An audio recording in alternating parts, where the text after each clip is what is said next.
I think once, can't remember, you asked me about a challenge. Hmm. And did I tell you that one of my athletic challenges was learning to ski? I don't think you've told me about that. Okay. Um, well, Papa was already a very good skier. He'd skied in high school, and I had not skied. And the first time that I really went to a ski resort was up at Boyne Mountain in Michigan. And it was uh, a couple, another guy and his girlfriend, and Papa and I. And one of the funniest stories is not funny, but I smile and chuckle about this. Of course, it was in the days you didn't sleep together. So I had to sleep with the girlfriend of the Papa's friend. And so we were upstairs in an old place because nobody had much money. And there was no heat up there. And I can remember freezing all night. So then the next day, we go out to ski, and uh, Papa takes me up to the top of the bunny hill and shows me a little bit how to turn, and then says goodbye.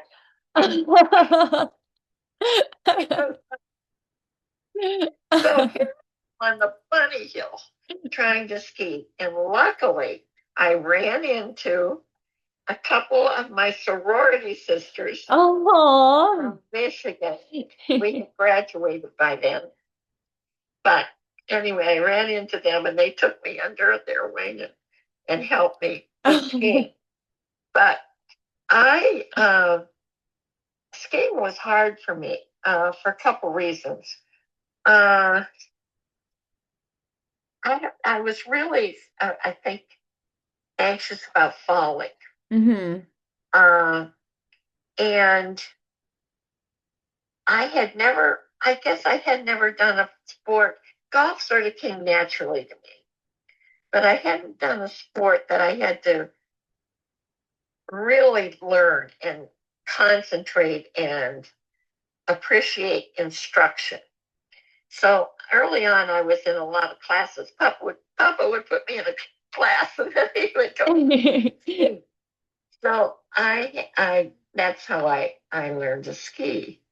Um, and then the other part about it was that we went some places that had pretty high chair lifts, and I was apprehensive about being way up high. I remember when we went to Aspen at Buttermilk, the uh, lift chair was, oh, I think it was probably a mile up in the air. Wow. And of course, they didn't have the strong bars or anything that they do today. Hmm. And so I can remember my stomach turning over a lot Hmm.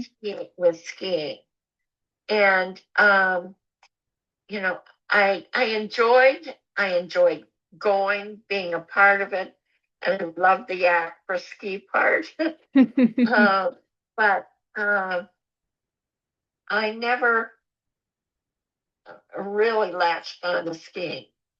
And then when I was back teaching, so it had to be, and Kevin and Chris were younger, and we went to Sugarloaf, uh, and, and there were some of the slopes there were really pretty challenging. I decided skiing wasn't for me. So I sat in the lodge for a day and did schoolwork, corrected papers, and so on. And then I decided that that was too boring and that I was going to learn to ski, and I was going to learn to ski well. And that was the turning point. And I did. I was able to ski even some black diamonds. I could ski moguls, but I never really conquered moguls. Uh, but I did some racing because the whole family raced a little bit. Just, recreational racing at a resort, Mm-hmm. not anything competitive like Chris and Kevin did.